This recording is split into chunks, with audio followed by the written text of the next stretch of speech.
बिस्मिल्लाहिर्रहमानिर्रहीम। अस्सलाम वालेकुम। मैंने कहा न्यूज़ के साथ में हुसैन हुसैन चलते हैं खबर की जानिब। ज़ीराबाद से रिपोर्ट कर रहे हैं हमारे नुमाइंदे मोहम्मद राहील अमजद। नवाही इलाका चक दादिन में चौथे सालाना हॉकी टूर्नामेंट का इनेकाद किया गया। गुज़िश्ता चंद रोज़ से जारी खेल में मुख्तलिफ क्लब्स की टीमों ने शानदार परफॉर्मेंस का मुजाहरा किया।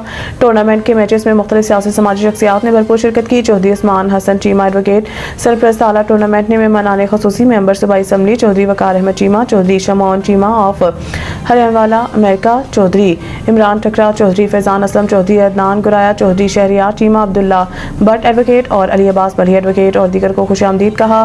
फाइनल मैच मेज़बान टीम फाल्कन्स हॉकी क्लब चक दादिन और रचना हॉकी क्लब ककर के दरमियान खेला गया। मैच में दोनों टीमों ने एक दूसरे पर ताबड़तोड़ हमले किए। तीसरे क्वार्टर के अख्ताम तक मैच 11 गोल से बराबर था, मगर चौथे क्वार्टर में रचना हॉकी क्लब ककर ने पेनल्टी स्ट्रोक पर गोल करके मैच एक मुकाबले में 2 गोल से जीत लिया और इस तरह चक दादिन हॉकी टूर्नामेंट के चैंपियन करार पाए। रचना हॉकी क्लब गकर के एहसानुल्लाह घुमन को man of the match award दिया गया, जबकि फाल्कन्स हॉकी क्लब के अली जैन को टूर्नामेंट का बेहतरीन खिलाड़ी करार दिया गया। फाइनल मैच के मेहमान खुसूसी हाजी मोहम्मद रफीक, राना तैयब मकसूद सदर गुजरांवाला हॉकी एसोसिएशन और हफीज़ुर रहमान साहब general secretary Gujranwala hockey association थे, जिन्होंने tournament organiser, tournament umpires, tournament jury और टूर्नामेंट एम्बेसडर को शील्ड पेश की। इसके साथ साथ फाइनल जीतने और हारने वाली टीम को ट्रॉफी, मेडल्स और कैश प्राइज दिया गया।